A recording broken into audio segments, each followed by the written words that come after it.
Welcome to Anushka foods and flavours. आज मी मुरमुऱ्याचा चिवडा करते।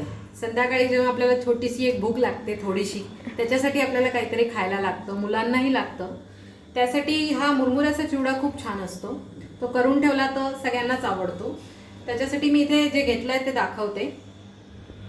मुरमुरे घेतले आहे, शेंगदाणे, मीठ, हळद, तिखट, मोहरी, हिंग आणि पिठी साखर घेतली थोडीशी लागणार आहे आपल्याला। आणि इथे लसूण घेतला आहे मी, जो असा उभा चिरून घेतला आहे पातळ पातळ। लसणाची खूप छान टेस्ट येते त्याला। आणि तेल आता करायला घेते। इथे सगळ्यात आधी कढईमध्ये तेल खूप लागत नाही, याला फार कमी तेलात होतात आणि झटपट होणारी रेसिपी आहे। 2 चमचे तेल टाकलंय। आता या तेलाला तापलं की मग ह्याच्यामध्ये आपण फोडणी करू। तेल आता तापलंय आपलं चांगलं। आता ह्याच्यामध्ये थोडीशी मोहरी घालते, हिंग,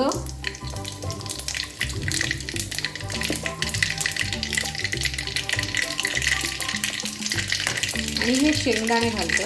मी इथे कच्चेच शेंगदाणे घेतले, भाजलेले घेतले तरी चालतात। आणि थोडेसे शेंगदाणे आपल्याला ह्याच्यात परतून घ्यायचे।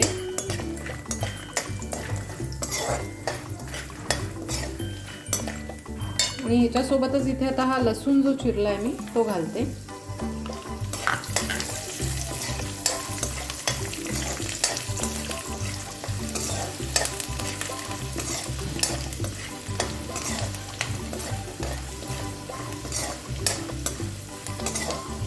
लसूण आपल्याला छान कुरकुरीत करून घ्यायचा आहे, त्याच्यामध्ये कच्चा राहू द्यायचा नाहीये।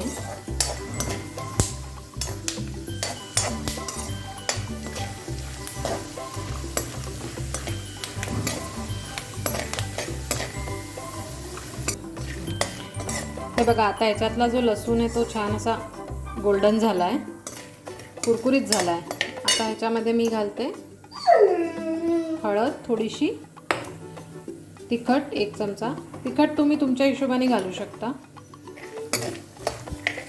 आणि ह्याच्यात आता मी घालणार आहे मुरमुरे।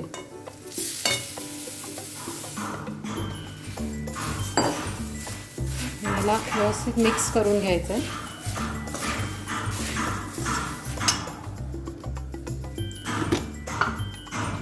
मीठ घालते चवीप्रमाणे आणि थोडीशी पिठी साखर घालायची, खूप नाही, थोडीशी।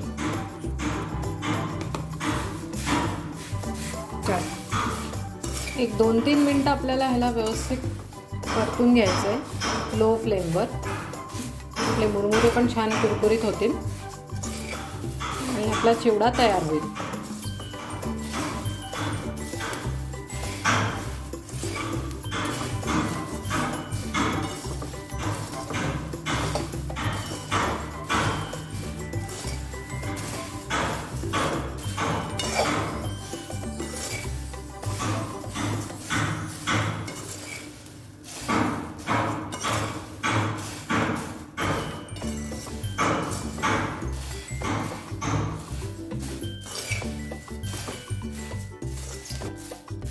बघा, आता आपला चिवडा मुरमुऱ्याची भडंग तयार झाली आहे।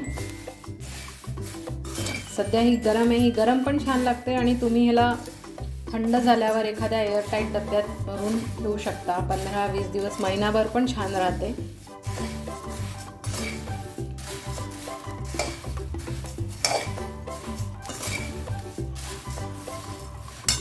माझी ही रेसिपी तुम्हाला कशी वाटली ते प्लीज मला कळवा। जर आवडली असेल तर लाईक करा आणि शेअर करा। थँक्यू।